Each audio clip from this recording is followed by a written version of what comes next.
வணக்கம். இந்த காணொலியில் 7ஆம் வகுப்பு தமிழ் புத்தகம் புது புத்தகத்திலிருந்து டேர்ம் 3 வந்து பார்க்க போகிறோம். டேர்ம் 3ல் வந்து பார்த்திங்கன்னா நியூ சிலபஸ் படி யூனிட் 1 to 6 கவர் ஆகக்கூடிய எல்லா டீட்டெயிலுமே கவர் பண்ண போகிறோம் இந்த வீடியோவில். ஸோ இது வந்து கிட்டத்தட்ட உங்களுக்கு வந்து பார்த்திங்கன்னா ரிவிஷன் வீடியோ மாதிரி தான் இருக்கும். சொல்லும் பொருளும். மாறியன்னா மழை, வரந்திருந்தன்னா வறண்டிருந்த, புகவாக அண்ணா உணவாக, புகவாக உணவாக, மடமகள் அண்ணா இளமகள், நல்கினாள் அண்ணா கொடுத்தால், முன்றில் அண்ணா வீட்டின் முன்னிடம் திண்ணை. ஆனால் இந்த பாடலில் வந்து பார்த்திங்கன்னா முன்றில் ஒன்றுரா முன்றிலோ இல் இந்த வரி வந்து எதை குறிப்பிடுதுன்னா இங்கே வந்து வீட்டை வந்து குறிக்குதுன்றதை கொடுத்துருக்காங்க. ஒன்றிரா முன்றிலோ இல்லைன்றதுல முன்றில்ன்றது எதை குறிப்பிடுதுன்னா வீட்டை வந்து குறிக்குது. மாறி அண்ணா மலை, வரந்திருந்த அண்ணா வறண்டிருந்த, புகவாக அண்ணா உணவாக, மடமகள் அண்ணா இளமகள், நல்கினாள் அண்ணா கொடுத்தால், முன்றில் அண்ணா வீட்டின் முன்னிடம் திண்ணையை வந்து பொதுவாக குறிக்கும். பட் இந்த வரி கொடுத்துட்டு ஒன்றிரா முன்றிலோ இல்லைன்றதுல முன்றில்ன்றது எதை குறிக்கும்னா வீட்டை வந்து குறிக்குது. சரியான விடையை தேர்ந்தெடுத்து எழுதுக. மரம் வளர்த்தால் மாறி பெறலாம். நீருலையில் நீர்க்குட்டல் உலையில். மாறி குட்டல் ஒன்று என்றது சேர்த்து எழுத கிடைக்கும் சொல் மாறி ஒன்று. சொல்லும் பொருளும். குழி அண்ணா நில அளவை பெயர், சான் அண்ணா நீட்டல் அளவை பெயர். குழி அண்ணா நில அளவை பெயர், சான் அண்ணா நீட்டல் அளவை பெயர். மணி அண்ணா முற்றிய நெல். சும்மாடு அண்ணா பாரம் சுமப்பவர்கள் தலையில் வைத்து கொள்ளும் துணிச்சுருள் தான் வந்து சும்மாடு. சீலை அண்ணா புடவை, மடை அண்ணா வயலுக்கு நீர் வரும் வழி. கழலுதல் அண்ணா உதிர்தல், கழலுதல் உதிர்தல். குழி அண்ணா நில அளவை பெயர், சான் அண்ணா நீட்டல் அளவை பெயர், மணி அண்ணா முற்றிய நெல், சும்மாடு அண்ணா பாரம் சுமப்பவர்கள் தலையில் வைத்து கொள்ளும் துணிச்சுருள், சீலை அண்ணா புடவை, மடை அண்ணா வயலுக்கு நீர் வரும் வழி, கழலுதல் அண்ணா உதிர்தல். சரியான விடையை தேர்ந்தெடுத்து எழுதுக. உழவர் சேற்று வயலில் நாற்று நடுவர். வயலில் விளைந்த முற்றிய நெற்பயிர்களை அறுவடை செய்வர். தேர்ந்தெடுத்து என்றதை எப்படி பிரிக்கலாம்னா தேர்ந்து குட்டல் எடுத்து. ஓடை குட்டல் எல்லாம் என்றதை எப்படி சேர்த்து எழுதலாம்? ஓடை எல்லாம். பொறுத்துக. நாற்று நடுதல், நீர் வந்து பாய்ச்சுதல், கதிர் வந்து அறுத்தல், களை வந்து பறித்தல். அடுத்து மோனை எதுகை சொற்களை வந்து பாடல்ல இருந்து எடுத்து எழுதுகன்னு சொல்லியிருக்காங்க. மோனை என்ன முதல் எழுத்து ஒன்று போல வரும், எதுகை என்ன இரண்டாம் எழுத்து ஒன்று போல் வருவது எதுகை. ஓடை ஓடி ஓடி, சாலு சாலா நாலு நாளா. ஸோ இதில் வந்து எதுகை மோனை சொற்கள் இடம்பெற்றிருக்கும் பார்த்துக்கோங்க. அடுத்து வந்து பேச்சு வழக்கு சொற்களை எழுத்து வழக்கில் எழுதுக. இது நம்மளுக்கு வந்து சிலபஸில் இருக்குது, அதனால் புக்கில் எங்கே இருந்தாலும் அதை தெளிவாக வந்து பார்த்துக்கோங்க. போயின்னு கிடையாது போய், பிடிக்கிறாங்கன்னு கிடையாது பிடிக்கிறார்கள். வளருது என்றதுக்கு பதிலாக எழுத்து வழக்கில் எப்படி சொல்லணும்? வளர்கிறது. இறங்குறாங்கன்னு கிடையாது இறங்குகிறார்கள். வாரான் அண்ணா வரமாட்டான், வாரான் வரமாட்டான். போய் கிடையாது போய், பிடிக்கிறாங்கன்றது பிடிக்கிறார்கள். வளருது கிடையாது வளர்கிறது. இறங்குறாங்க கிடையாது இறங்குகிறார்கள். வாரான் வரமாட்டான்.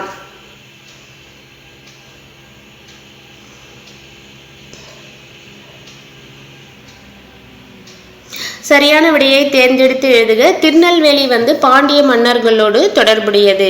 இளங்கோவடிகள் வந்து பொதுகை மலைக்கு முதன்மை கொடுத்து பாடினார். திருநெல்வேலி வந்து தாமிரபரணி ஆற்றின் கரையில் அமைந்துள்ளது. இளங்கோவடிகள் வந்து இமயமலையை பற்றியும் பாடியிருப்பாரு, பொதிகை பற்றியும் பாடியிருப்பாரு. பட் அவருடைய பாடல்களில் எதுக்கு முதன்மை கொடுத்து பாடியிருப்பாருன்னா பொதிகை மலைக்கு. பொறுத்துக. தன்பொருணை என்ன தாமிரபரணி, அக்கசாலை என்ன பொன் நாணயங்கள் உருவாக்கும் இடம், கொற்கை என்ன முத்து குளித்தல், திருகூடமலை என்ன குற்றாலம்.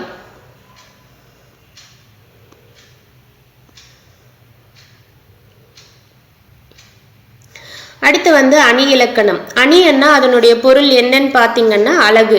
அணி இலக்கணம் எதுக்கு பயன்படுத்துறாங்கன்னா ஒரு செய்யுளை வந்து சொல்லாலும் பொருளாலும் அழகு பெற செய்யறத தான் வந்து அணி அப்படின்னு சொல்லுவாங்க.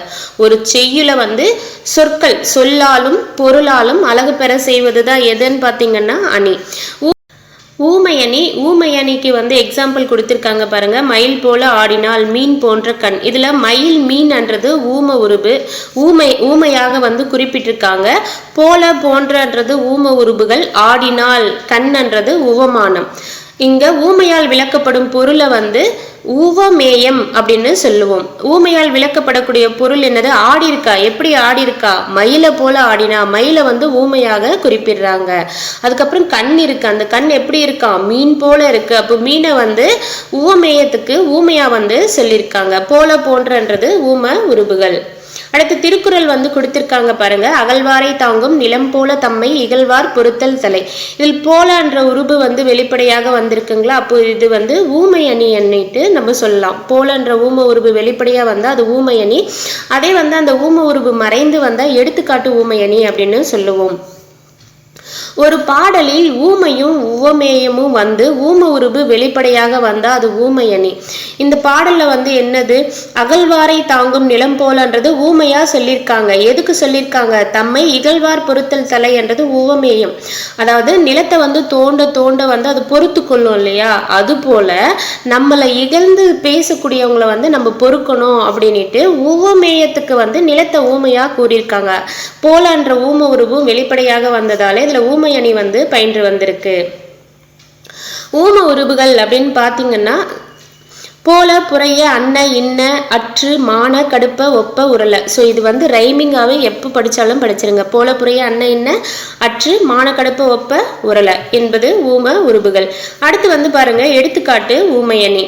தொட்டனை தூரும் மணற்கேணி மாந்தருக்கு கற்றனை தூரும் அறிவு. அதாவது தோன்ற அளவுக்கு மணலை எந்த அளவுக்கு தோன்றமோ அது அந்த அளவுக்கு வந்து நீர் வந்து ஊறும். அது போலன்றது இங்க ஊம உருபு வந்து மறைந்து வந்திருக்கு. மாந்தருக்கு கற்றனைத்து ஊரும் அறிவு. மாந்தரன்னா மக்கள் எந்த அளவுக்கு கத்துக்கிறாங்களோ அந்த அளவுக்கு அவங்களுக்கு அறிவு வந்து ஊறும்ன்றத சொல்லியிருக்காங்க. இப்போ அது போல என்ற ஊம உருபு மறைந்து வந்ததால இந்த தொட்டனை தூரும் மணற்கேணி என்றதுல என்ன அணி பயின்று வந்திருக்குன்னா எடுத்துக்காட்டு ஊமை அணி. ஊமை ஒரு தொடராகவும் உவமேயும் ஒரு தொடராகவும் வந்து ஊம உருபு மறைந்து வந்தால் அது என்னன்னு சொல்லுவாங்க? எடுத்துக்காட்டு ஊமை அணி அப்படின்னு சொல்லுவாங்க. அடுத்து வந்து இல்பொருள் ஊமையணி. அந்த தலைப்பிலவே இருக்கு பாருங்க. இல்பொருள் ஊமையணி. இல்பொருள்னா இல்லாத ஒரு பொருளை ஊமையா சொல்றதுதான் வந்து இல்பொருள் ஊமையணி. மாலை வெயிலில் மலைத்தூறல் பொன்மலை பொழிந்தது போல தோன்றியது. காலை கொம்பு முளைத்த குதிரை போல பாய்ந்து வந்தது. கொம்பு முளைத்த குதிரையும் கிடையாது. மாலை வெயில்ல பொன்மலை வந்து பொழிந்ததும் கிடையாது. அப்போ பொன்மலை பொழிந்தது போல, கொம்பு முளைத்த குதிரை போல என்ற ஊமைகள் வந்து வந்திருக்கு. இப்படி உலகத்துல ஒண்ணு இல்லைன்றதால இது வந்து இல்பொருள் ஊமையணி என்றத சொல்லியிருக்காங்க. அடுத்து தொடர்கள் வந்து கொடுத்துட்டு ஊமை உவமேயம் ஊம உருபு என்னன்னு எழுத சொல்லியிருக்காங்க. மலரன்ன பாதம்ல வந்து ஊமை வந்து மலர், உவமேயம் வந்து பாதம், ஊம உருபு வந்து அன்ன.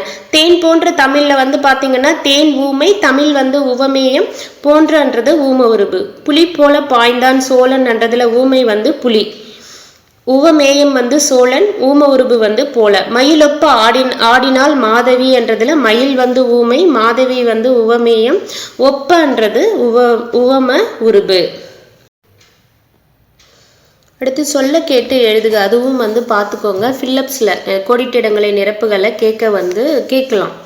மாடுகள் கொண்டு எதை உழுதுவாங்கன்னா நிலத்தை வந்து உழுதனர். நீர்வளம் மிக்க ஊர் எதுன்னா திருநெல்வேலி. நெல்லையில் தமிழ் கவிஞர் வந்து பலர் வந்து வாழ்ந்தனர். அகத்தியர் வாழ்ந்த மலை எதுன்னா பொதிகை மலை. இல்லாத பொருளை ஊமையாக்குவது என்ன அணின்னா இல்பொருள் ஊமையணி. பாடலை படித்து வினாக்களுக்கு விடையளிக்க. பனைமரமே பனைமரமே ஏன் வளர்ந்தே இத்தூரம், குடிக்க பதனியானேன் கொண்டு விற்க நுங்கானேன், தூரத்து மக்களுக்கு தூதோலை நானானேன், அழுகிற பிள்ளைகட்கு கிளுகிழுப்பை நானானேன், கைத்தறிக்கும் கயிறுமானேன், கன்று கட்ட தும்புமானேன் அப்படின்ற ஒரு நாட்டுப்புற பாடல். ஸோ இதுல இருந்து கேள்வி கேட்டிருக்காங்க, பார்த்துக்கோங்க. பனைமரம் தரும் உணவுப் பொருள்கள் என்னன்னு பார்த்தீங்கன்னா பதனி, நுங்கு. பனைமரம் யாருக்கு கிளுகிழுப்பை தரும்னா பனைமரம் வந்து அழுகின்ற பிள்ளைகளுக்கு கிளுகிழுப்பை தரும். தூதோலை என்றது எப்படி பிரிக்கலாம்னா தூது கூட்டல் ஓலை. பனைமரம் மூலம் நமக்கு கிடைக்கும் பொருள்களை பட்டியலிடுகன்னா இந்த பாடல்ல கொடுத்திருக்கக்கூடிய பொருள்கள் தான் பதனி, நுங்கு, ஓலை, கிளுகிழுப்பை, கயிறு, தும்பு. பாடலுக்கு ஏற்ற தலைப்பை எழுதுகன்னா பனைமரம்.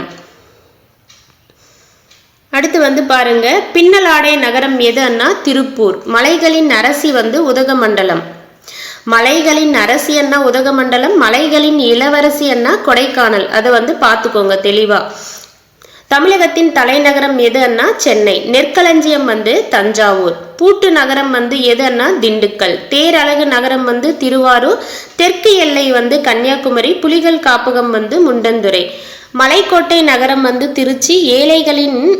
ஏழைகளின் ஊட்டி வந்து ஏற்காடு. மாங்கனி திருவிழா வந்து எங்க நடைபெறும்னா காரைக்கால். மஞ்சள் மாநகரம் வந்து ஈரோடு. பட்டாசு நகரம் வந்து சிவகாசி. தூங்கா நகரம் வந்து மதுரை. மலைகளின் இளவரசி, மலைகளின் அரசி என்ன உதகமண்டலம். மலைகளின் இளவரசி என்ன கொடைக்கானல். கர்ம வீரர் நகரம் என்ன விருதுநகர். தொடருக்கு பொருத்தமான ஊமையை எடுத்து எழுதுகன்னு சொல்லியிருக்காங்க. என் தாயார் என்னை கண் இமை காப்பது போல காத்து வளர்த்தார். நானும் என் தோழியும் நகமும் சதையும் போல இணைந்தே இருப்போம். திருவள்ளுவரின் புகழை உள்ளங்கை நெல்லிக்கனி போல உலகமே அறிந்துள்ளது. அப்துல் கலாமின் புகழ் குன்றின் மேலிட்ட விளக்கு போல உலகெங்கும் பரவியது.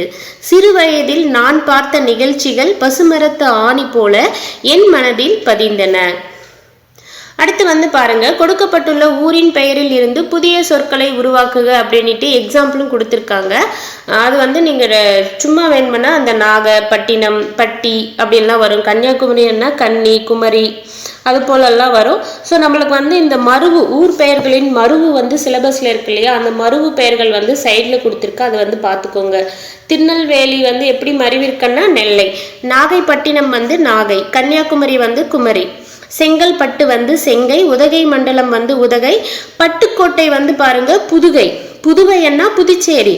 அதே புதுகை என்ன பட்டுக்கோட்டை. அதை வந்து நோட் பண்ணிக்கோங்க. அடுத்து வந்து கலைச்சொல் அறிவோம். நாகரிகம்னா சிவிலைசேஷன். நாட்டுப்புறவியல் அண்ணா ஃபோக்லர். அறுவடை அண்ணா ஹார்வெஸ்ட். நீர்ப்பாசனம் அண்ணா இரிகேஷன். அயல் நாட்டினர் அண்ணா ஃபாரினர். வேளாண்மை வந்து அக்ரிகல்ச்சர். கவிஞர் அண்ணா பொயட். நெற்பயிர் அண்ணா பேடி.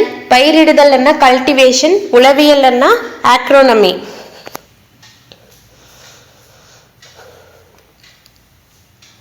அடுத்து வந்து சொல்லும் பொருளும்.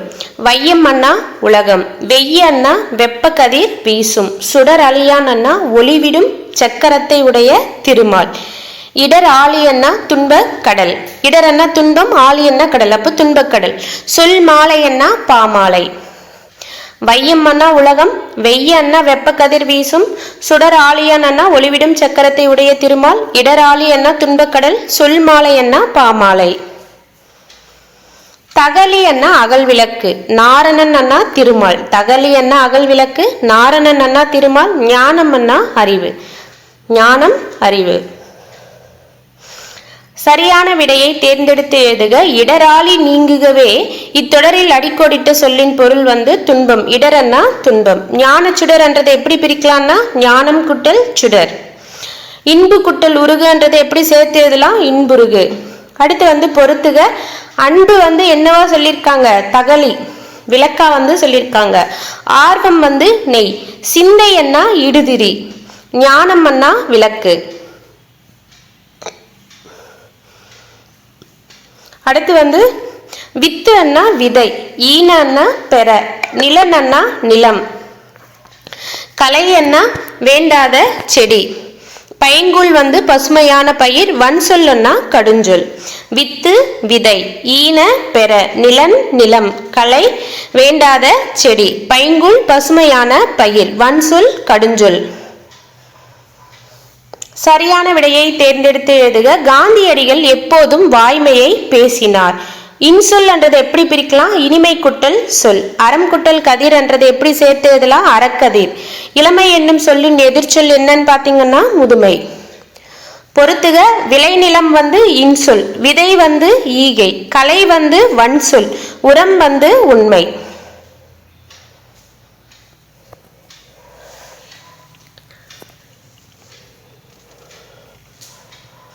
சரியான விடையை தேர்ந்தெடுத்து எழுதுக. ஒருவர் எல்லாருக்காகவும் எல்லாரும் ஒருவருக்காகவும் என்பது எதுன்னா பொது உடைமை நெறி.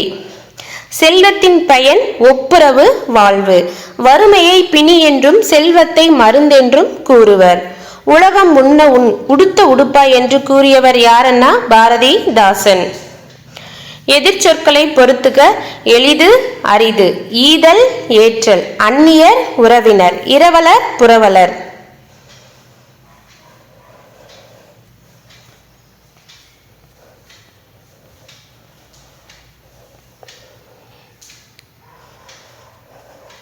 அடுத்து வந்து அணி இலக்கணம் உருவக அணி. ஊமையில வந்து என்ன பார்த்திருப்போம், தேன் போன்ற தமிழ் அப்படின்னா ஊமை. அதே தமிழ் தேன், ஊமை வந்து பின்னாடி வந்து உவமேயம் முன்னாடி வந்து அது உருவக அணி. அப்படியே ஊமையில வந்து ஊமை வந்து முதல்ல வந்துடும், உவமேயம் வந்து பின்னாடி வரும். அதுக்கு அப்படியே ஆப்போசிட், உவமேயம் ஃபர்ஸ்ட்ல வந்து ஊமை பின்னாடி வந்தா அது வந்து உருவக அணி. ஊமை வேறு, ஊமவிக்கப்படும் பொருள் வேறு என்று இல்லாமல் இரண்டும் ஒன்றே என்று என்பது தோன்றும்படி கூறுவது தான் வந்து உருவக அணி.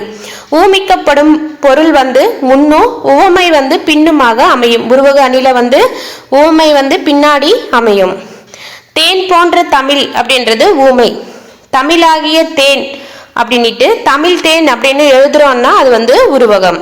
வெள்ளம் போன்ற இன்பம் என்றது உவமை, இன்ப வெள்ளம் என்றது உருவகம். கடல் போன்ற துன்பம் அண்ணா ஊமை, துன்பக் கடல் அப்படின்னு எழுதுனா அது வந்து உருவகம். உருவக அணிக்கான பாடல் வரிகள் வந்து கொடுத்திருக்காங்க பாருங்க. வையம் தகலியா வார்க்கடலே நெய்யாக வெய்ய கதிரோன் விளக்காக செய்ய சுடராளியான் அடிக்கே சூட்டினேன் சொல்மாலை இடராளி நீங்குகவே என்றதுல என்ன அணி இடம்பெற்றிருக்குன்னா உருவக அணி வந்து இடம்பெற்றிருக்கு. வையம் தகலியா, உலகம்தான் வந்து விளக்காக இருக்கு, அந்த கடல் தான் நெய்யாக இருக்கு அப்படின்ட்டு சொல்லியிருக்காங்க. அப்போ ஊமையெல்லாம் வந்து பின்னாடி வருது, அதனால உருவக அணி வந்து பயின்று வந்திருக்கு. அடுத்து வந்து பாருங்க ஏகதேச உருவக அணி. அறிவு என்னும் விளக்கை கொண்டு அறியாமையை நீக்க வேண்டும். இதுல வந்து அறிவு என்றது விளக்கு அன்னிட்டு சொல்லிட்டாங்க, அறியாமை என்றது இருள் அன்னிட்டு எங்கேயுமே சொல்லல. இப்படி ரெண்டு பொருள்கள்ல ஒன்றை மட்டும் உருவகப்படுத்தி மற்றொன்றை உருவகப்படுத்தாமல் விடுவதுதான் வந்து ஏகதேச உருவக அணி. ஏகதேசம் அண்ணா அதனுடைய பொருள் வந்து ஒரு பகுதி. ஏகதேசம் அண்ணா ஒரு பகுதி. பெருமைக்கும் ஏனை சிறுமைக்கும் தத்தம் கருமமே கட்டளைக்கல். ஸோ இந்த குறள்ல என்ன அணி பயின்று வந்திருக்குன்னா ஏகதேச உருவக அணி வந்து பயின்று வந்திருக்கு.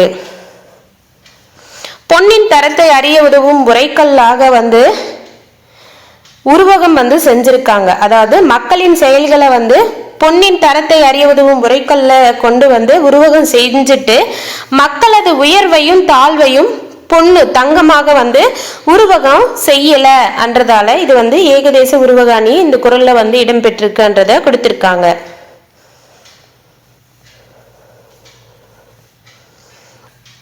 அடுத்து எக்ஸாம்பிள் கொடுத்திருக்காங்க பாருங்க. மலர் போன்ற முகம், மலர் போன்ற முகம்னா ஊமை, முகமலர் அப்படின்னு சொல்லுவோமா, முகமலர் என்றது உருவகம். ஸோ அது வந்து ஊமைகளாகவும் உருவகங்களாகவும் மாற்றுக அப்படின்னு சொல்லியிருக்காங்க. மலர் போன்ற முகம் என்றது வந்து உவமை, முகமலர் என்றது உருவகம். அடுத்து வந்து அறிந்து பயன்படுத்துவோம். வினா எழுத்துக்கள் அதெல்லாம் வந்து நம்மளுக்கு சிலபஸ்ல இருக்கிறதால இது தெளிவா வந்து பார்த்துக்கோங்க. வினா கேட்க பயன்படுத்தும் சொற்களை என்னன்னு சொல்லுவோம், வினா சொற்கள் அப்படின்னு சொல்லுவோம். அந்த வினா சொற்கள் என்னென்னன்றது கொடுத்திருக்காங்க பாருங்க. எது, என்ன, எங்கு, எப்படி, எத்தனை, எப்பொழுது, எவற்றை, எதற்கு, ஏன், யாரு, யாது, யாவை, யாவையும் வந்து வினாச்சொல் தான். சரியான வினாச்சொல்லை இட்டு நிரப்புக அப்படின்னு சொல்லியிருக்காங்க. நெல்லையப்பர் கோயில் எங்கு உள்ளது? முதல் ஆழ்வார்கள் எத்தனை பேர்? எப்படிப்பட்ட சொற்களை பேச வேண்டும்? அறநெறிச்சாரம் பாடலை எழுதியவர் யார்? அறநெறிச்சாரம் என்பதன் பொருள் யாது? ஸோ அந்த கேள்விக்கான பதில் வந்து சைட்ல நோட் பண்ணிருக்கேன், அதுவும் தெரிஞ்சுக்கோங்க. நெல்லையப்பர் கோயில் வந்து எங்க உள்ளதுன்னா திருநெல்வேலி. முதல் ஆழ்வார்கள் எத்தனை பேருன்னா 3 பேரு. அவங்க யார் யாருன்னா பொய்கை ஆழ்வார், பூதத்தாழ்வார், பேயாழ்வார். எப்படிப்பட்ட சொற்களை பேச வேண்டும்னா இன்சொற்களை பேச வேண்டும். அறநெறிச்சாரம் பாடலை எழுதியவர் யாருன்னா திருமுனை பாடியார். அறநெறிச்சாரம் என்பதன் பொருள் யாதுன்னா அறக்கருத்துக்களை பத்தி சொல்றதுதான் அறநெறிச்சாரம். பின்வரும் தொடரை படித்து வினாக்கள் எழுதுக. பூங்கொடி தன் தோழியுடன் திங்கட்கிழமை காலையில் பேருந்தில் ஏறி பள்ளிக்கு சென்றாள். எக்ஸாம்பிள் ஒரு கொஸ்டினும் வந்து கொடுத்துட்டாங்க பாருங்க. பூங்கொடி பள்ளிக்கு எப்படி சென்றாள்? வேற எப்படி எல்லாம் கேள்வி கேட்கலாம்னா பூங்கொடி தோழியுடன் எங்கு சென்றாள்? பூங்கொடி பள்ளிக்கூடத்திற்கு யாருடன் சென்றாள்? பூங்கொடி பள்ளிக்கூடத்திற்கு எப்போது சென்றாள்னா காலையில் அப்படின்னுட்டும், யாரோட போனோம்னா தோழியோட, தோழியோட எங்க போனான்னா பள்ளிக்கூடத்திற்கு சென்றாள் அப்படின்ற மாதிரி பதில் வரும். தலைப்பு செய்திகளை மொழி சொற்றொடர்களாக எழுதுக அப்படின்ட்டு எக்ஸாம்பிளும் ஒன்று கொடுத்துருக்காங்க. அது வந்து பார்த்துக்கோங்க. தமிழகத்தில் வடகிழக்கு பருவமழை தொடக்கம் வானிலை மையம் அறிவிப்பு அப்படின்னு கொடுத்திருக்காங்க. தமிழகத்தில் வடகிழக்கு பருவமழை தொடங்கி உள்ளது என்று வானிலை மையம் அறிவித்துள்ளது. சாலையில் கிடந்த பணத்தை உரியவரிடம் ஒப்படைத்த மாணவன், மாவட்ட ஆட்சியர் பாராட்டுன்றது எப்படி வந்து முழு சொற்றொடராக எழுதலாம்னா, சாலையில் கிடந்த பணத்தை உரியவரிடம் ஒப்படைத்த மாணவனை மாவட்ட ஆட்சியர் பாராட்டினார். அடுத்து இருக்கிறது எப்படி முழு சொற்றொடராக எழுதலாம்னா, தமுக்கம் மைதானத்தில் புத்தக கண்காட்சி தொடங்கியதை எடுத்து கிடையாது, அடுத்துன்றது வரணும். அதுல ஸ்பெல்லிங் மிஸ்டேக் இருக்கு. அடுத்துன்றத போட்டுக்கோங்க, ஏ அடிச்சுட்டு ஆ போட்டுக்கோங்க. அடுத்து மக்கள் ஆர்வத்துடன் வருகை தந்தனர். தேசிய அளவிலான கைப்பந்து போட்டி தமிழக அணி வெற்றி. இது எப்படி எழுதலாம்னா, தேசிய அளவிலான கைப்பந்து போட்டியில் தமிழக அணி வெற்றி பெற்றுள்ளது.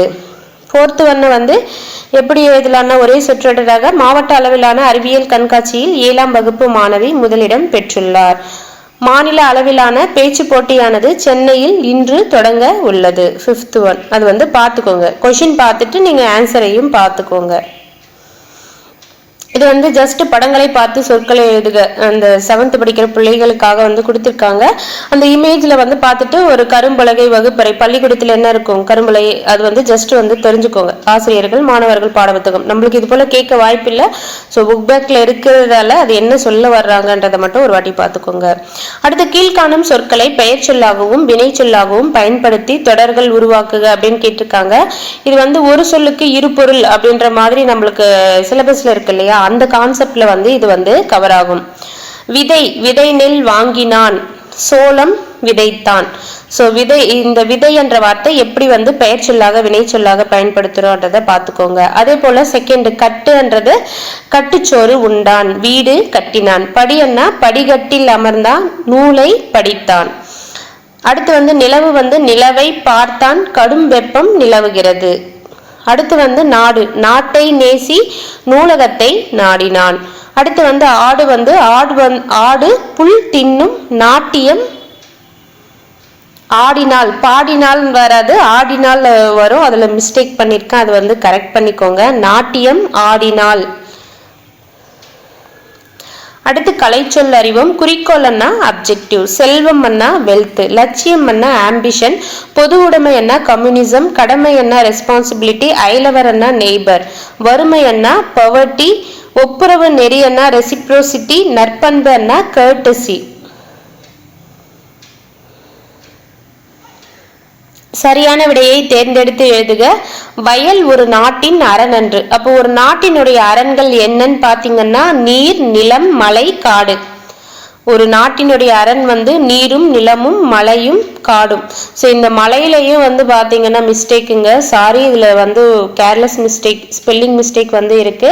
மலைன்னா இந்த மவுண்டெயின், அந்த காடை குறிக்கக்கூடிய லை வந்து அந்த பள்ளிக்கு வரக்கூடிய லை வந்து வரணும், அதை வந்து பார்த்துக்கோங்க. ஒரு நாட்டினுடைய அரண் வந்து என்னன்னு பார்த்தீங்கன்னா, தெளிந்த நீரும் காடும் மலையும், அடுத்து வந்து நிலமும்.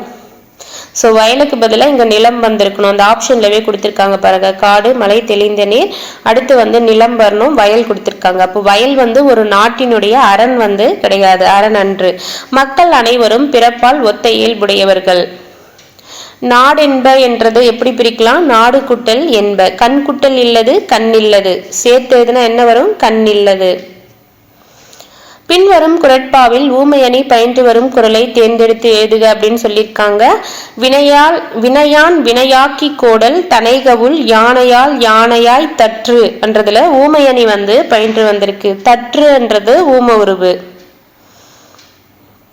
படங்களுக்கு பொருத்தமான திருக்குறளை எழுதுக. மணிநீரும் மண்ணும் மலையும் மணிநிழல் காடும் உடையது அரண், உருபசியும் ஓவா பிணியும் செருபகையும் சேராது இயல்வது நாடு.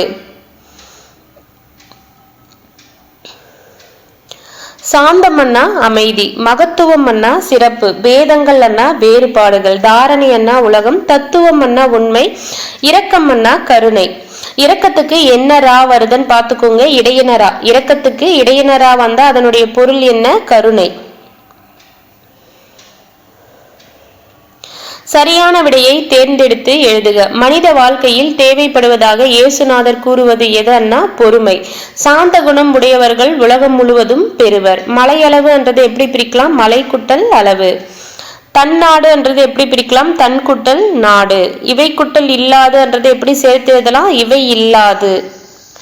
பொறுத்துக. சாந்தம், அமைதி, மகத்துவம், சிறப்பு, தாரணி, உலகம், இரக்கம், கருணை. சரியான விடையை தேர்ந்தெடுத்து எழுதுக. கூடு கட்ட தெரியாத பறவை எதுன்னா குயில். தான் ஒரு என்றது எப்படி பிரிக்கலாம்? தான் குட்டல் ஒரு.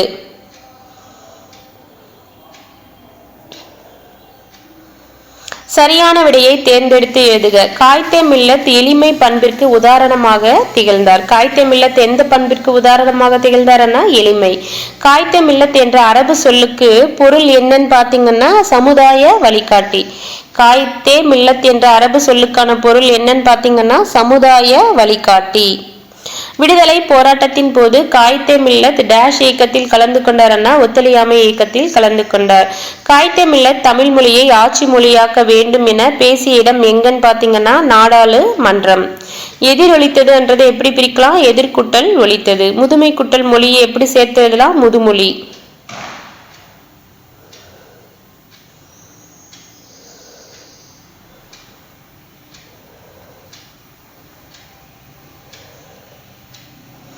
அடுத்து ஆகுபெயர். ஆகுபெயர் மொத்தம் எத்தனை இருக்குன்னா 16 இருக்கு. வீட்டுக்கு வெள்ளை அடித்தான். வீட்டுக்கு நம்ம சுண்ணாம்பு தான் அடிப்போம். சுண்ணாம்பு எப்படி இருக்கும்? வெள்ளை கலர்ல இருக்கும். அப்போ சுண்ணாம்புக்கு வெள்ளை என்றது ஆகி வந்திருக்கு. இப்படி ஒன்றன் பெயர் அதனை குறிக்காமல் அதனோடு தொடர்புடைய வேறொன்றுக்கு ஆகி வருவதுதான் ஆகுபெயர் எனப்படும்ன்றத சொல்லியிருக்காங்க. ஆகுபெயர் பாத்தீங்கன்னா மொத்தம் 16 வகை. அந்த 16 வகையில பாத்தீங்கன்னா பொருள், இடம், காலம், சினை, பண்பு, தொழில் ஆகிய 6 வகையான பெயர் சொற்கள்ல பெயர் சொற்கள் 6 வகைப்படும் படிச்சிருக்கோம் இல்லையா? அந்த பெயர் சொற்கள்லயும் 6 வகையான ஆகு பெயர்கள் உண்டு என்றத சொல்லியிருக்காங்க. முதல்ல பொருளாகு பெயர். மல்லிகை சூடினாள். மல்லிகை என்றது அந்த பூவை சினைய குறிக்கும். ஒரு பொருளினுடைய ஒரு உறுப்பை குறிச்சு அது சினையன்னு சொல்லுவோம். பட் இங்க மல்லிகை என்றது எதோ மீன் பண்ணோம்னா அந்த மல்லிகை முதல் ஃபுல்லா அந்த செடியை ஃபுல்லா மீன் பண்ணும். அப்போ மல்லிகை சூடினாள் என்றதுல சினைக்கு பொருள் ஆகி வந்ததால இது பொருளாகு பெயர். பொருளின் பெயர் அதன் சினையாக உறுப்புக்கு ஆகி வருவது பொருளாகு பெயர் எனப்படும். இந்த பொருளாகு பெயரை வேற எப்படி சொல்லுவாங்க? முதலாகு பெயர் அப்படின்னு சொல்லுவாங்க. இடவாகு பெயர். சடுகுடு போட்டியில் தமிழ்நாடு வென்றது. தமிழ்நாடு என்றது ஒரு இடம். இங்க அந்த தமிழ்நாட்டை சேர்ந்த விளையாட்டு வீரர்களுக்காக இடம் ஆகி வந்ததால இடவாகு பெயர். அடுத்து பாருங்க, டிசம்பர் சூடினாள். டிசம்பர் பூ டிசம்பர் மாதத்துல பூக்கக்கூடிய ஒரு பூ. இது அப்போ அந்த காலத்தை குறிக்குதா? சோ இது காலவாகு பெயர். இங்க பூவை குறிக்காம அந்த பூவுக்கு பதிலாக அந்த காலத்தை மீன் பண்ணி வந்ததால இது காலவாகு பெயர். அடுத்து சினையாக பெயர். தலைக்கு ஒரு பழம் கொடு. இங்க தலை என்றது எதை மீன் பண்ணதுன்னா அந்த ஒரு பர்சன், அந்த ஒரு நபரை மீன் பண்ணுது. ஒரு நபரன்னா தலை, கை, காலு எல்லாமே இருக்கிற ஒரு நபரை மீன் பண்ணுது. அப்போ ஒரு பொருளுக்கு இங்க என்ன ஆகி வந்திருக்கு? தலை. தலை அன்னிட்டு தலை என்றது ஒரு உறுப்பு தானே. சினை ஆகி வந்திருக்கு. இப்படி ஆகி வந்தா அது சினையாக பெயர். சினையின் பெயர் முதலாகிய பொருளுக்கு ஆகி வருவது சினையாகு பெயர் எனப்படும். அடுத்து பண்பாகு பெயர். இனிப்பு தின்றாள். இனிப்பு என்பது ஒரு பண்பு பெயர். அது அந்த பண்பை உடைய தின்பண்டத்தை குறிக்கிறதால பண்பாகு பெயர் ஆயிற்று. இனிப்பு தின்றாள் என்றது பண்பாகு பெயர். பொங்கல் உண்டான் என்றது தொழிலாகு பெயர். இரட்டை கிளவி. விறுவிறு, கலகல, மலமலன்றது பாத்தீங்கன்னா இரட்டை கிளவி. இது பாத்தீங்கன்னா அசை சொற்கள் 2 இணைந்தே வந்திருக்கு. இதை அசை சொற்கள் அப்படின்னு சொல்றோம். 2 இணைந்தே தான் வரும். இரட்டையாக இணைந்து பிரித்தால் தனியா ஒரு பொருள் தராத சொற்களை தான் என்னன்னு சொல்லுவோம்? இரட்டை கிளவி அப்படின்னு சொல்லுவோம். அடுக்கு தொடர் பாத்தீங்கன்னா பாம்பு பாம்பு, எங்கே எங்கே, இல்லை இல்லை, பிடி பிடி பிடி அப்படின்றதெல்லாம் அடுக்கு தொடர். சில சொற்கள் 2, 3, 4 முறை அடிக்கி வரும் அப்படின்னு சொல்றாங்க. அச்சம், விரைவு, சினம் போன்ற காரணங்களால ஒரு சொல் ஒன்றுக்கு மேற்பட்ட முறை தொடர்ந்து வருவதுதான் என்னன்னு சொல்றாங்க? அடுக்கு தொடர் அப்படின்னு சொல்றாங்க. அடுக்கு தொடர்ல பல முறை வரக்கூடிய ஒவ்வொரு சொல்லும் வந்து பொருளுடையது என்றதையும் குறிப்பிடுறாங்க. இரட்டை கிளவிக்கும் அடுக்கு தொடருக்கும் என்ன ஒப்பீடு வந்து செய்யறாங்க என்னன்னு பாத்தீங்கன்னா, அடுக்கு தொடர்ல இருக்கக்கூடிய சொற்களை வந்து பிரிச்சா வந்து பொருள் உண்டு, இரட்டை கிளவி வந்து பிரித்தால் வந்து பொருள் தருவதில்லை. அடுக்கு தொடர்ல ஒரு சொல் வந்து 2 முதல் 4 முறை வந்து அடுக்கி வரும். இரட்டை கிளவில ஒரு சொல் வந்து 2 முறை மட்டும்தான் வந்து வரும். அடுக்கு தொடர்ல சொற்கள் வந்து தனித்தனியே நிற்கும், இரட்டை கிளவில சொற்கள் வந்து இணைந்தே தான் வந்து நிற்கும். அடுக்கு தொடர் வந்து விரைவி, வெகுளி, ஊவகை, அச்சம், அவலம். விரைவு வெகுளி என்ன சினம், ஊவகை என்ன மகிழ்ச்சி, அச்சம் என்ன தெரும் பயம் அன்னிட்டு, அவலம் போன்ற காரணங்களால அடுக்கு தொடர் வந்து வரும். இரட்டை கிளவி வந்து பாத்தீங்கன்னா வினை ஒரு செயலுக்கு அடைமொழியாக குறிப்பு பொருள்ல வந்து வரும்ன்றத சொல்றாங்க. இரட்டை கிளவி வந்து வினைக்கு அடைமொழியாக குறிப்பு பொருள்ல வரும். சரியான விடையை தேர்ந்தெடுத்து எழுதுக. பொருளின் பெயர் அதன் உறுப்புக்கு ஆகி வருவது பொருளாகு பெயர். பொருளின் பெயர் வந்து அதன் உறுப்புக்கு ஆகி வருவது பொருளாகு பெயர். இந்த வேலையை முடிக்க ஒரு கை குறைகிறது என்பது சினையாகு பெயர். மழை சடசடவென பெய்தது. இந்த தொடர்ல என்ன அமைந்திருக்குன்னா இரட்டை கிளவி. அடுக்கு தொடரில் ஒரே சொல் வந்து 4 முறை வரை அடுக்கி வரும். சொல்லை கேட்டு எழுதுக. மனித வாழ்க்கையில் தேவைப்படுவது பொறுமை. குயில் குளிரில் நடுங்கியது, மழையில் ஒடுங்கியது, வெயிலில் காய்ந்தது. இரக்கம் உடையோர் வந்து அருள் பெற்றவர் ஆவர். காய்த்தமில்லத்தென்னும் சொல்லுக்கு வந்து என்ன பொருள்னா சமுதாய வழிகாட்டி என்று பொருள். விடியும் போது குளிர தொடங்கிவிட்டது. சரியான இணைப்பு சொல்லால் நிரப்புக. ஸோ இது போல வந்து இப்போ வரக்கூடிய எக்ஸாம்ல நம்மளுக்கு கேள்விகள் வந்து கேட்பாங்க, சிலபஸ்ல கொடுத்துருக்காங்க, தெளிவா பார்த்துக்கோங்க. எக்ஸாம்பிள் அவங்களே கொடுத்துருக்காங்க பாருங்க. காய்த்தமில்லத்தவர்கள் மகிழுந்தில் பயணம் செய்வதை விரும்பாதவர், ஏனெனில் அவர் எளிமையை விரும்பியவர். மகிழுந்தன்னா என்னது? கார்ல வந்து பயணம் செய்ய அவருக்கு வந்து பிடிக்காது, ஏன்னா அவர் வந்து எளிமையை விரும்பியவர். நான் இனிய சொற்களை பேச வேண்டும், இல்லை என்றால் துன்பப்பட நேரிடும். குயிலுக்கு கூடு கட்ட தெரியாது, ஆகையால் காக்கையின் கூட்டில் முட்டையிடும். அதிக அளவில் மரங்களை வளர்ப்போம், ஏனெனில் மரங்கள் தான் மலைக்கு அடிப்படை. பிறருக்கு கொடுத்தலே செல்வத்தின் பயன், எனவே பிறருக்கு கொடுத்து மகிழ்வோம். தமிழகத்தில் மழை பெய்து வருகிறது, மேலும் 2 நாள் மழை நீடிக்கும் என வானிலை ஆய்வு மையம் அறிவிப்பு. நூலகத்தில் இருப்பவை நூல்கள், நூல்கள் நிறைந்துள்ள இடம் நூலகம். உலக பொதுமறை வந்து திருக்குறள், புரட்சி கவிஞர் வந்து பாரதிதாசன். முனைப்பாடியார் இயற்றியது அறநெறிச்சாரம், நீதிநெறி விளக்கம் பாடியவர் வந்து குமரகுருபரர். குற்றால மலைவளத்தை கூறும் நூல் வந்து குற்றால குறவஞ்சி. சிரத்தா என்பதன் விரிவாக்கம் வந்து சுப்புரத்தின தாசன். குற்றால குறவஞ்சி பாடியவர் யாருன்னா திரிகுடராசப்ப கவிராயர். மழை சடசடவென பெய்தது. பறவை படபடவென பறந்தது. புகைவண்டி தடதடவென சென்றது. மரக்கிளை மடமடவென முறிந்தது.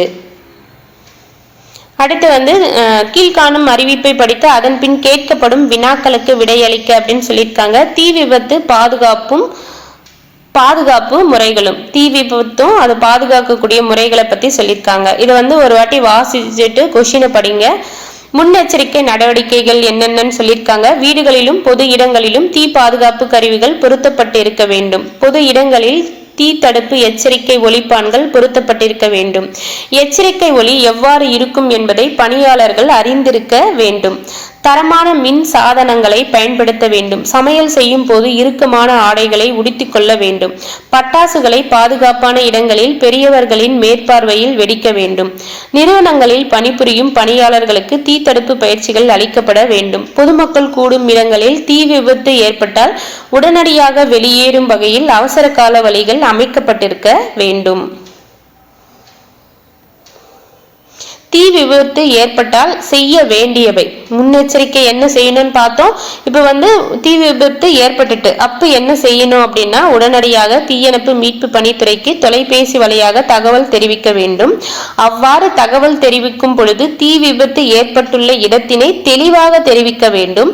தீ விபத்து ஏற்பட்டு இருக்கும் பகுதியில் உடனடியாக மின் இணைப்பை துண்டிக்க வேண்டும். தீ விபத்து ஏற்பட்ட உடனே அங்குள்ள தீயணைப்பான்களை கொண்டு ஆரம்ப கட்டத்திலேயே தீயை அணைக்க முயற்சி செய்ய வேண்டும். உடுத்தி இருக்கும் ஆடையில் தீ பிடித்தால் உடனே தரையில் படுத்து உருள வேண்டும். தீக்காயம் பட்ட இடத்தை உடனடியாக தண்ணீரை கொண்டு குளிர வைக்க வேண்டும். பொது இடங்களில் தீ விபத்து ஏற்பட்டால் பதற்றம் அடைந்து ஓடாமல் அவசர கால வழியில் வெளியேற வேண்டும். அருகில் இருக்கும் கட்டடங்களுக்கு தீ பரவாமல் இருக்கும் வகையில் முன்னெச்சரிக்கை செய்ய வேண்டும். தீ விபத்து ஏற்படும் போது செய்யக்கூடாதவை என்ன பண்ணக்கூடாது அப்படின்னு பாத்தீங்கன்னா, தீ விபத்து ஏற்பட்டுள்ள கட்டடத்தின் மின்தூக்கியை பயன்படுத்தக்கூடாது. மின்தூக்கியன்னா லிப்ட பயன்படுத்தக்கூடாது. எண்ணெய் உள்ள இடத்தில் ஏற்பட்ட தீயை அணைக்க தண்ணீரை பயன்படுத்த கூடாது. தீக்காயம் பட்ட இடத்தில் எண்ணெய், பேனாமை போன்றவற்றை தடவ கூடாது. சோ இப்ப கேள்வி கேட்டிருக்காங்க, தீ விபத்தினால் பெரிய பாதிப்பு ஏற்படாமல் இருப்பதற்கு செய்ய வேண்டிய முன்னெச்சரிக்கை நடவடிக்கைகள் யாவைன்னா, இங்க ஃபர்ஸ்ட்ல முன்னெச்சரிக்கை நடவடிக்கைகள்னு படிச்சோம் இல்லையா, இது ஃபுல்லாவே அதற்கான ஆன்சர் தான். ஸோ நம்மளுக்கு எக்ஸாம்ல இது போல கேள்வி கேட்டாங்கன்னா ஒரு சில விஷயம் மட்டும்தான் கொடுத்திருப்பாங்க, நம்ம அதை மட்டும் ஆன்சர் எழுதினா போதுமானது. இரண்டாவது கேள்வி பாருங்க, தீ விபத்து ஏற்பட்டால் உடனடியாக செய்ய வேண்டிய செயல்கள் என்னன்றது இந்த பக்கம் பார்த்தோமா, தீ விபத்து ஏற்பட்டால் செய்ய வேண்டியவை. சோ அந்த ஃபர்ஸ்ட் பாயிண்ட், உடனடியாக தீயணைப்பு மீட்பு பணி, அங்கிருந்து இந்த தீக்காயம் பட்ட இடத்தை ரெட் கலர்ல மார்க் பண்ணிக்கணும், அது வரைக்கும் தீக்காயம் பட்ட இடத்தை உடனடியாக தண்ணீரை கொண்டு குளிர வைக்க வேண்டும், அது வரைக்கும் அதற்கான ஆன்சர். தேர்ட் ஒன் பாருங்க, பொது இடங்களில் தீ விபத்து ஏற்பட்டால் வெளியேறும் முறையை கூறுக அப்படின்றத இங்க சொல்லியிருக்காங்க பாருங்க. பொது இடங்களில் தீ விபத்து ஏற்பட்டால் பதற்றம் அடைந்து ஓடாமல் அவசர கால வழியில வெளியேற வேண்டும். ஃபோர்த் ஒன் தீ விபத்து ஏற்பட்டால் செய்யக்கூடாதவை, எதை நம்ம செய்யக்கூடாது அப்படின்னா, இங்க செய்யக்கூடியதவை இங்க இருக்கு பாருங்க. தீ விபத்து ஏற்பட்டுள்ள கட்டிடத்தின் மின்தூக்கியை பயன்படுத்தக்கூடாது. எண்ணெய் உள்ள இடத்தில் ஏற்பட்ட தீயை அணைக்க தண்ணீரை பயன்படுத்த கூடாது. சேம் டைம் தீ விபத்து ஏற்பட்டால் செய்யக்கூடாது. தீக்காயம் பட்ட இடத்துல என்ன பண்ணக்கூடாது, எண்ணெய், பேனாமை போன்றவற்றை தடவவும் கூடாது. உடலில் தீ பெற்றால் செய்ய வேண்டிய முதலுதவி யாது? தீ உடம்புல பட்டதுன்னா என்ன செய்யணும்னா, இங்க ஹைலைட் பண்ணிருக்கும் பாருங்க ப்ளூ கலர்ல, உடுத்தி இருக்கும் ஆடையில் தீ பிடித்தால் உடனே தரையில் படுத்து உருள வேண்டும். தீக்காயம் பட்ட இடத்தை உடனடியாக தண்ணீரை கொண்டு குளிர வைக்க வேண்டும். அடுத்து கலை சொல் அறிவோம். சமயம் என்ன ரிலீஜியன், எளிமை என்ன சிம்பிளிசிட்டி, ஈகை என்ன சேரிட்டி, கண்ணியம் என்ன டிக்னிட்டி, கொள்கை என்ன டாக்டரைன், தத்துவம் என்ன பிலாசபி, நேர்மை என்ன இன்டெகிரிட்டி, வாய்மை என்ன சின்சியாரிட்டி, உபதேசம் என்ன பிரியாச்சிங், வானியல் என்ன ஆஸ்ட்ரோனமி. அவ்வளவுதாங்க. இதோட 7ஆம் வகுப்பு புதிய புத்தகத்துல டேர்ம் 3 கம்ப்ளீட் ஆகுது. தேங்க்யூ.